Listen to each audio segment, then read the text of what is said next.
నిన్నే చచ్చిన వాడికి నీకేమిటే సంబంధం? నేను జరిగిందంతా ఏమిటో ఎంక్వైరీ చేశాను. వేణు అన్న లేని టైంలో నిన్ను చూడ్డానికి వచ్చిన వాడే కదా చచ్చినవాడు.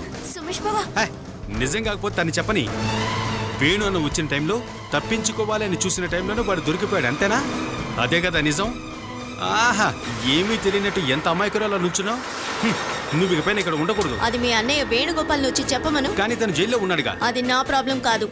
అవునే, సుమేష్ బాబా, వేణు అన్న జైలుకు వెళ్ళడానికి నీ అక్రమ సంబంధమే కారణం. నువ్వు అక్కడ చెడు తిరుగులు తిరుగుతున్నావుగా.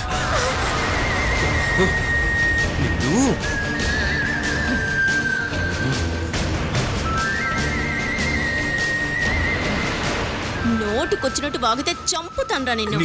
సుమేష్ బాబా ఆగండి. ఎందుకైనా నాపావు? దాన్ని చంపుండాల్సింది. ప్రశాంతంగా ఉండండి. కొట్టినా కొట్టించుకున్నా అది మీకే అవమానం.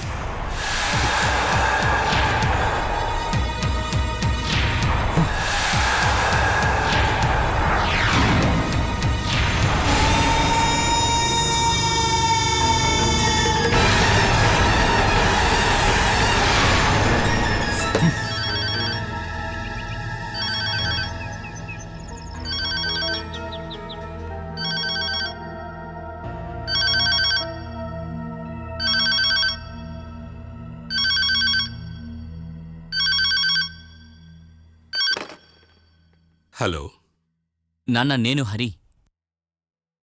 హత్య చేసినందుకు ఆ వేణుగోపాల్ని అరెస్ట్ చేసిన విషయం మీకు తెలుసా? నాన్న వినిపిస్తోందా? హలో, ఇప్పుడు నువ్వేమన్నా? వేణుగోపాల్ని అరెస్ట్ చేసిన విషయం మీకు తెలుసా తెలీదా అని అడిగా. అది నువ్వు నిన్న దివ్యకు కాల్ చేసినప్పుడే నాకు తెలిసింది. ఆ తర్వాత పేపర్ తీసి అన్ని పేజీలు తిరిగేశాక ఓ కార్నర్లో ప్రకటన చూశాను. మన అదృష్టం బాగుండే బాలా పేరు ముందు మన ఇంటి పేరు లేదు.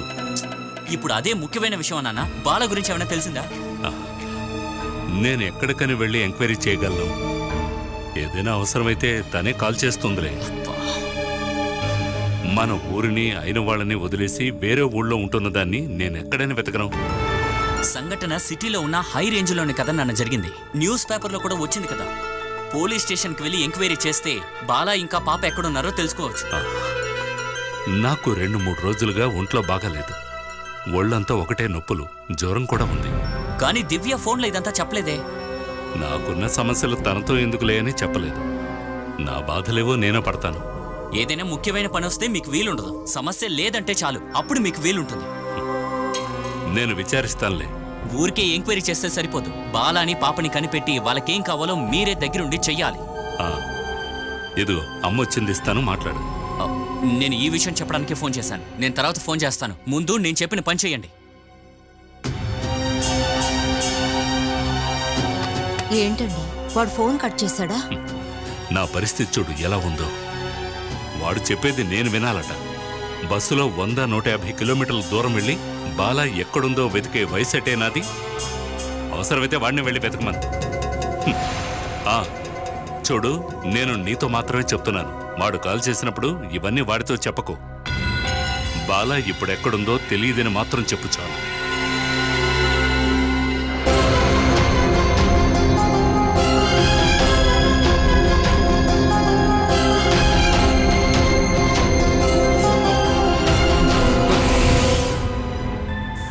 దాన్ని తలను పట్టుకుని గోడకేసి గుద్దాల్సింది. దాని చేతులు నరికాల్సింది. చాలా కోపం వస్తుంది నాకు. ఇప్పుడు ఇక్కడ ఉండి మాట్లాడి ఏం ప్రయోజనం? బాలాక్క దగ్గర మాట్లాడే ముందు మీరు కాస్త ఆలోచించుండాలి. కానీ మీరు ఆలోచించలేదు. నువ్వెప్పుడు తనకే ఒత్తాసు పలుకుతావు. లేదండి, నేను ఎప్పుడూ మీ వైపే. కానీ తప్పు ఎవరు చేసినా తప్పనే చెప్తానండి. మరి తను చేసింది? చెయ్యని తప్పు చేశానని చెప్తే బాలాక్క కాదు, నేను కూడా కొడతాను. తనకి పొగరు బాగా ఎక్కువైంది. దాన్ని తగ్గిస్తాను. ఈ ఇల్లు నా పేరు మీద ఉంది. దాన్ని బిడ్డని రోడ్డు మీద లాగుతాను. ఊర్లో వాళ్ళకి తెలిస్తే ఆ అవమానం మనమే భరించాలి. బాలాక్క ఇప్పుడు ప్రెగ్నెంట్. ఏమైనా జరిగితే ఇంకంతే.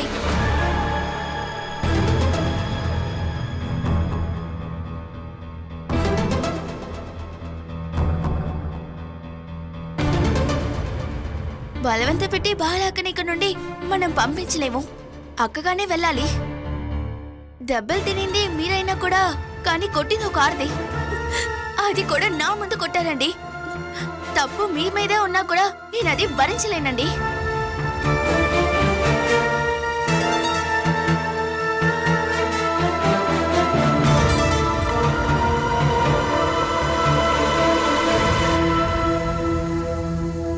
మనం అక్కని పట్టించుకోకుండా ఉంటేనే అక్క ఇక్కడ నుండి వెళ్ళిపోతుంది. ఆ సిచ్యువేషన్ మాత్రం క్రియేట్ చేస్తే చాలండి, ఇంకేం వద్దు. తన వల్లే కాకుండా ఇక్కడ నుండి వెళ్ళిపోతుంది. ఇది ఇప్పుడు రెండవసారి తెలుసా నన్ను చెంప మీద కొట్టడం. దీన్ని నేను మర్చిపోను. తను ఊహించకుండా ఉన్నప్పుడు ఒక దెబ్బ, అది నే కొట్టి తీరతాను.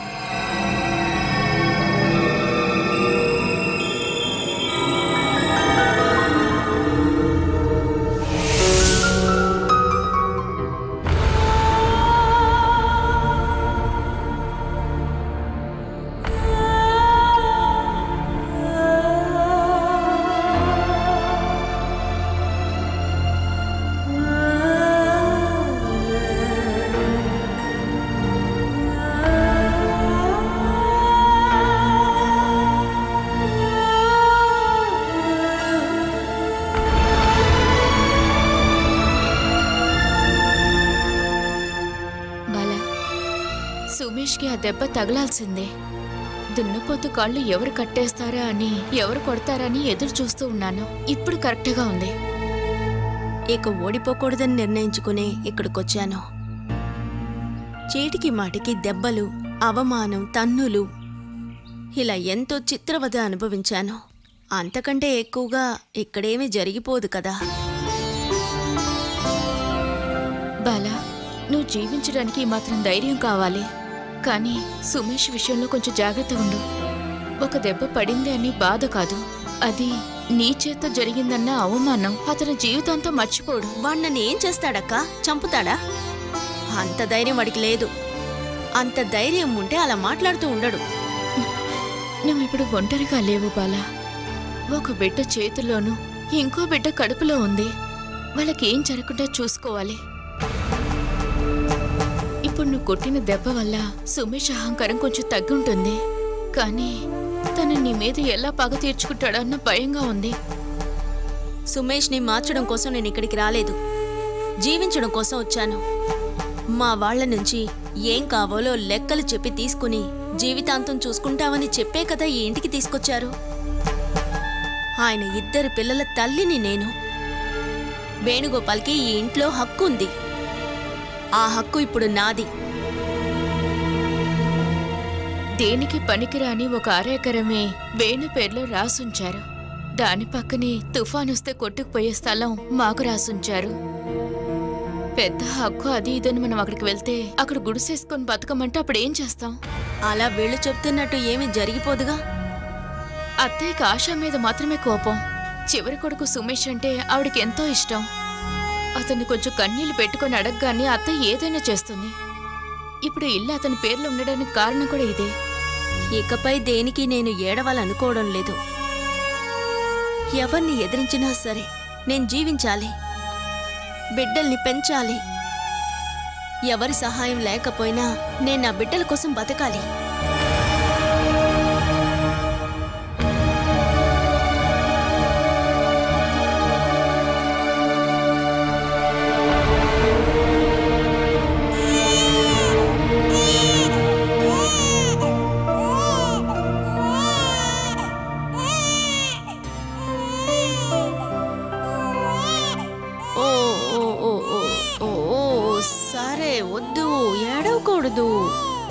అమ్మ నీ పక్కనే ఎప్పుడు ఉండాలా? వంట పళ్ళు చూడొద్దా? ఓ ఓ ఓ ఏమిటిక్కడ?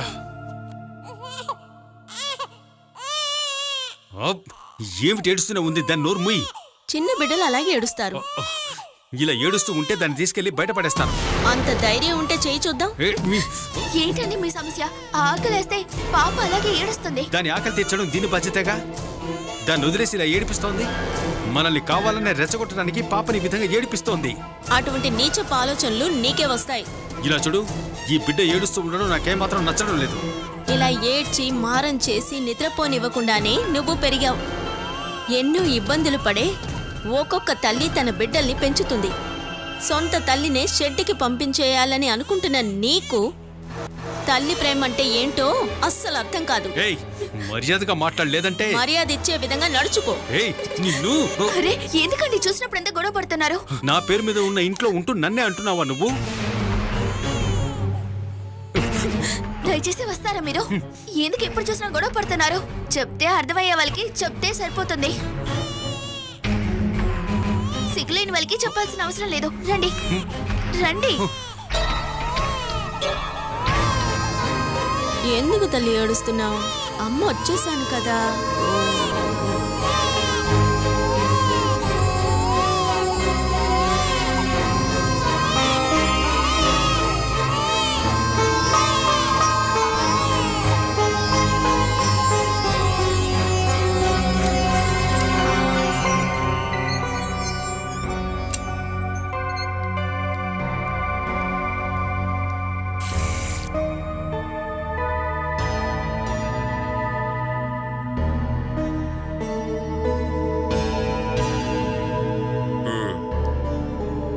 అమ్మా, జైల్లో ఉన్న వేణుని కాపాడాలని మీకు ఆశగా ఉందా? ఏరా, హత్య కేసులో వాడికి శిక్ష పడిందంటే రిలీజ్ అయ్యాక అందరూ నన్ను హంతకుడు తల్లి అని పిలవరు? ఖచ్చితంగా పిలుస్తారు. నన్ను నేరస్తుడి అన్నా అని పిలుస్తారు. అలా వినకుండా ఉండాలంటే మంచి లాయర్ని పెట్టి ఆ కేసుని వాదించమని చెప్పాలి. వాడు దాని గురించి ఏమంటున్నాడు? దొంగ అని చెప్పి పొడిచానంటున్నాడు. బాల ఉంచుకున్న వాడేమోనని సందేహపడుతున్నాడు. అవకాశం ఉంది, లేకపోతే వేణు ఊరికే పొడుస్తాడా? కొట్టడానికి పొడవడానికి వేణుకి పెద్ద కారణం అక్కర్లేదు. బాల ఇక్కడ నిలబడి దూరంగా బొట్టు నడిపేవాడిని చూస్తేనే బాలాని వాడిని కలిపి మాట్లాడతాడు. వాడి జీవితంలో ఎక్కువగా మాట్లాడే మాటే ఈ డబుల్ మీనింగుల గురించే. అందువల్ల వాడు చెప్పిందే నమ్మకూడదు. కేసులు పొడిగించాలంటే బాగా ఖర్చు అవుతుందిరా. అవుతుంది. ఎక్కడ తేగలం? ఈ వేణుకున్న షేర్ని అమ్మేయాలి. అరెకరం చోటు ఉంది కదా, దానికి సంబంధించిన పత్రాలు బ్యాంకులో ఉన్నాయి. కొనేవాడు కనిపెడితే లోన్ క్లోజ్ చేయాలి, అడ్వాన్స్ ఇవ్వండి అని వాడు అడిగి తీసుకోవచ్చు కదా.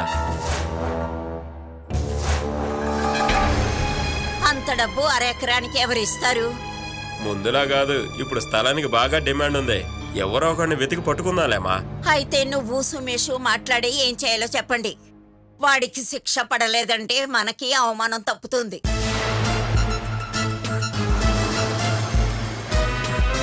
అలా అయితే సుమేష్ని పిలిచి వేణు బాగానే అమ్మాలని చెప్పి వాడితో నువ్వే మాట్లాడు. ఆ తర్వాత వేణు దగ్గరికి వెళ్ళి మాట్లాడతాడు. షేర్ అమ్మడానికి వేణు ఒప్పుకుంటాడా? వాడు ఒక్కసారి బయటకు వచ్చి బాలని ఒకసారి చూస్తే చాలు, వాడు దానికోసం ఎక్కడైనా సంచేస్తాడు. అయితే సుమేష్ చెప్తాను. తరతరాలుగా వస్తున్న ఆస్తిని అమ్మడానికి మనసు రావట్లేదు. పరిస్థితులు ఎలా ఉంటే ఏం చేయగలము?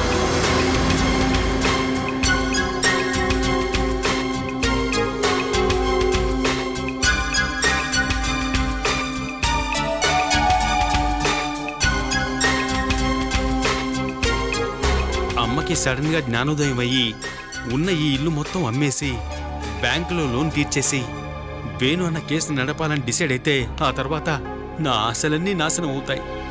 కానీ ఈ ఇల్లు 6 ఏకర్ మీ పేరు మీదుగా ఉంది. బ్యాంకులో తాకట్టు పెట్టిన మొత్తంతో కలిపే నాకు అది కూడా రాశారు. రిజిస్ట్రేషన్ మాత్రమే అయ్యింది. మొత్తంగా నా చేతికి రావాలంటే బ్యాంక్ నుంచి నో అబ్జెక్షన్ సర్టిఫికేట్ కావాలి. ఇలా అది చెప్తే నాకేం అర్థం కాదు. ఇకపైన అర్థం చేసుకోవడానికి ఏమీ లేదు. ఈ టైంలో అమ్మను మన వైపుకు లాక్కోవాలి. బాలాన్ని తన కూతుని బయటికి పంపాలి. అత్తయ్య ఇప్పుడు నా మీద కాస్త కోపంగా ఉన్నారు. మనిద్దరే కలిసి అత్తయ్యని షెడ్డుకి పంపిస్తామని తెలిసిపోయింది. ఆ కోపాన్ని మనమే తగ్గేలా చేయాలి. అమ్మ కావలసిన భద్రత మన వైపే ఉందని చెప్పి అమ్మను నమ్మేలా చేయాలి. దానికి ఆశ నువ్వే అంతా చేయాలి. దానికి నేనేం చేయనండి? నువ్వు అమ్మ చెప్పిందంతా విని అమ్మకు తోడుగా ఉండు. అది చేస్తే చాలు. అమ్మని నువ్వెంతగానో ఇష్టపడుతున్నట్లు అనిపించాలి. అర్థమైందా? నేను నటించలేనండి. నువ్వు నటిస్తున్నట్లు తనకు అనిపించకూడదు. వేణన్న షేర్ని కూడా అమ్మ చేత సంతకంతో తీసుకోవాలి. ఆ తర్వాత సతీష్ అన్న మనం చెప్పినట్లు వింటాడు. వేణుబాబు శాల మీసే ఈ కేసు చూసుకోవాలి కదా. ముందు అది మన పేరు మీద వచ్చేలాగా చూసుకోవాలిగా. ఇలా చూడు, అమ్మకు కావలసినవేంటో మందులు మాకులు లాంటివి జాగ్రత్తగా తీసుకొని చూసుకో. ఎన్ని రోజులుగా నీ అత్తని అసలు పట్టించుకోలేదు. హఠాత్తుగా ఇప్పుడు నేను పట్టించుకుంటే డౌట్ వస్తుంది కదండి. అక్కడే నువ్వు నీ టాలెంట్ చూపించాలి. తప్పు చేశానని నువ్వే ఒప్పుకోవాలి. దానికి ప్రాయశ్చిత్తంగా మా అమ్మకు బానిసలాగా జీవితాంతం తోడుగా ఉంటాను అని చెప్పి ఏదో ఒకటి మాట్లాడు. ఎవరికి జీవితాంతంగా? అమ్మతో. అరే త్వరగా జరిగితే బాగుంటుంది. దానికి ముందు అందరినీ నా కస్టడీలోకి తీసుకోవాలి. అందువల్ల అమ్మ నువ్వు ఎప్పుడు కాకాపడుతూ ఉండాలి సుమా. కాకాపడట ఈజీ అండి. డాక్టర్ భాస్కర్ గారి జెండు బొమ్మే అత్తయ్యకి మెడిసిన్ అండి. ముందు మీరు వెళ్ళి అది కొనండి. నేను కూడా కొంచెం కొంచెం ఐస్ పెట్టి చూస్తాను.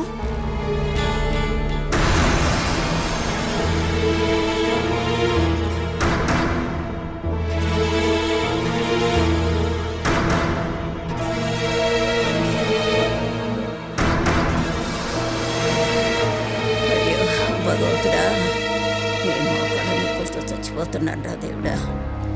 అమ్మా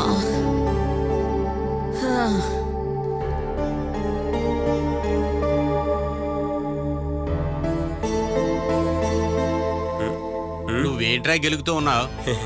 ఊరికి నానా టైం పోవాలని. నానా నీకేమీ పని లేకపోతే అక్కడ అమ్మ కాళ్ళ నొప్పులతో కూర్చొని ఉంది, అక్కడికి వెళ్ళి కాళ్ళు తుక్కో.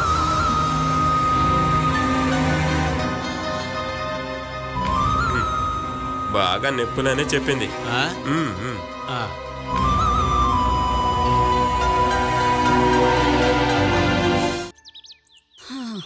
ఇలా చూడు జగదాంబ, నువ్వు ఇలా నొప్పితో ఉండకుండా ఏదైనా హాస్పిటల్కి వెళ్ళొచ్చు కదా. అందుకు డబ్బులున్నాయా? నొప్పి ఎక్కువగానే ఉందండి. ఈ ఇంట్లోనే మగ్గిపోయి చావాలని దేవుడు రాశాడు. ఇలా బాధలు పెట్టే కంటే ఒకేసారి తీసుకెళ్ళొచ్చు కదా. అలా ఎలా పిలుస్తారమ్మా? హైట్ వెయిట్ ఉన్న నన్నే పిలవట్లేదు, వంగి వాకిలు కూడా ఓడలు నిన్నెలా పిలుస్తారు? యారా మీ అమ్మ బాధతో ఉందని నీకు జాలి లేదురా? అమ్మని హాస్పిటల్ తీసుకెళ్ళరా నువ్వు. లేకపోతే ఆ భాస్కర్ మెడికల్ షాప్ కన్నా వెళ్ళి మీ అమ్మకి ఏదో ఒక మందులేరా. ఇది మాత్రలో తేలంతో పోయే నొప్పి కాదు, అమ్మ మా చెప్పులే అరిగిపోయాయి. నేను ఎక్కువ దూరం నడవను కదరా. ఎందుకు నడవాలి? మిగతా వాళ్ళని పరిగెత్తిస్తున్నావు కదా, దానికి గల చిన్న శిక్ష అనుకోమ్మా. అసలు నువ్వు నా కడుపున ఎలా పుట్టావురా? ఆ మంచి మాత్రమే నీకు ఆశీర్వాదంగా ఉందామా, లేదంటే రెండో మా చెప్పులు అరిగిపోయి వెళ్ళి పడుకునేదాన్ని. అమ్మ జగదాంబ, నువ్వు నడుస్తున్నప్పుడు ఏదైనా సౌండ్ వినపడుతుంది అనుకో, ఆ మోకాళ్ళ ఎముకలో ఏదో ఫ్లూయిడ్ తగ్గి ఉంటది. ఆ గిరిగిరి శబ్దం వింటున్నానమ్మా. ఫ్లూయిడే తక్కువైందని ముందే చెప్పొచ్చు కదా నాన్న. అమ్మా రేపు పొద్దున్నే నేను తీసుకుని వస్తాను. నువ్వు తాగే అది కాదురా జగదాంబ. ఏమిటి? మంచి నాటుకోడి గుడ్లు తీసుకొని పొద్దునే పగలగొట్టుకొని పరగడుపుతో నువ్వు తాగేస్తే చాలు. కంటిన్యూగా వారం తాగే ఉంటే చాలా బాగుంటుంది. 2 పూట్ల అన్నం పెట్టడానికి దిక్కే లేదు, ఇందులో కోడి గుడ్డు ఒకటి. అమ్మా నువ్వు సిమెస్టర్ చెప్పి ఎలాగైనా నాటుకోడి గుడ్లు తెమ్మను, నీకు ఫ్లూయిడ్ దొరుకుతుంది, నాకు ఆకలి తీరుతుంది. ఆకలి కోచుకోలేవురా. 3 మగ పిల్లలు కలిగారని సంతోషపడ్డాను. ప్రేమగా 3 కలిసి నన్ను చూస్తారులే అనుకున్నాను. కనీసం కన్నెత్తి కూడా చూడడం లేదు. ఇప్పుడు వీణ జైల్లో ఉన్నాడు, నాకు పని లేదు పాట లేదు. ఆస్తంతా సుమేష్ గా రాసిచ్చావు కదా, ఇప్పుడు వాడిని చూడమను. మీకేం దొరుకుతుందని చూసుకోనేనారా? తల్లికి తండ్రికి మందులు కావాలంటే మీరు కొనిస్తారా? ఈ కాలం అంతేనానా, నువ్వు వెయిట్ చేస్తే అదే దొక్కుతుంది. అందులోనూ GST కూడా పట్టుకుంటారు. అదిగో ఆకరసింహం. అదిగో వచ్చాడు నీ 3వ కొడుకు.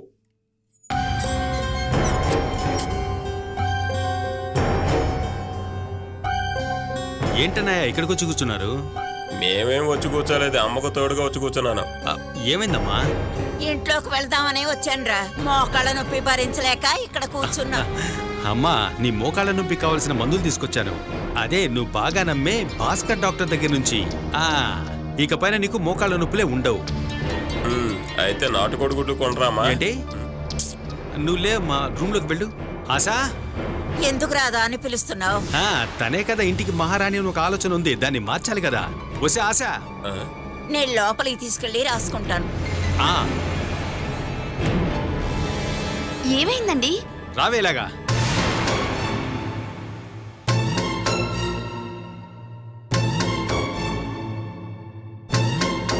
ఇది అమ్మ కోసం తీసుకొచ్చిన నూనె. ఇది నీ దగ్గర ఉండి అమ్మకి ఏ లోటు లేకుండా నువ్వు చూసుకోవాలి. నేను ఏది చేసినా అత్తయ్యకి నచ్చదండి. అమ్మకు నచ్చినట్టే నువ్వు ఇప్పుడు నడుచుకోవాలి ఆశ.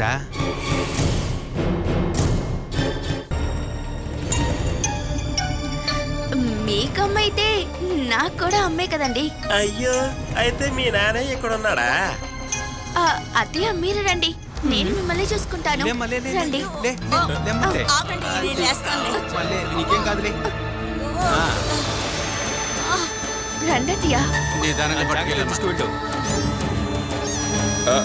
నానా తను చాలా బుద్ధిమంతురాలుగా మాట్లాడింది నువ్వు విన్నావా? అమ్మకి ఏ లోటు లేకుండా చూసుకుంటుందట. అమ్మకి ఇప్పుడు కాళ్ళు నొప్పులు ఉన్నాయి కదా, అది ఏ లోటు లేకుండా చూసుకుంటానని చెప్తుంది. ఆవిడ అమ్మని ఏం చేస్తుందో ముందే చూడాలి. నువ్వు ఆగరా బంగారం. ఎరా అమ్మకి 100-200 ఖర్చు పెట్టావంటే అందులో చెడు ఉద్దేశం ఉందని నాకు అనిపిస్తోంది. ఏంటి అర్థమైందా? అమ్మని ఇష్టపడే కొడుకులాగా నేను ఇప్పుడు చేసింది కరెక్టే అంటాను. నీ వల్ల కాకుంటే మాత్రం నువ్వు నోరు మూసుకొని ఉండు. అర్థమైందా? నానా వీడు మనం అనుకున్నట్టు కదా నానా, వీడి వేరే రకం. ఆదమర్చి ఉన్నామా మనల్నే అమ్మేస్తాడు. దానికంటే ముందు ఎలాగైనా వేణుని బయటికి తీసుకొచ్చే వీడి కథ ముగించాలి ఖచ్చితంగా. నూనె రాసి రాసి అమ్మని తెల్లగుడ్లో చూడతారేమో.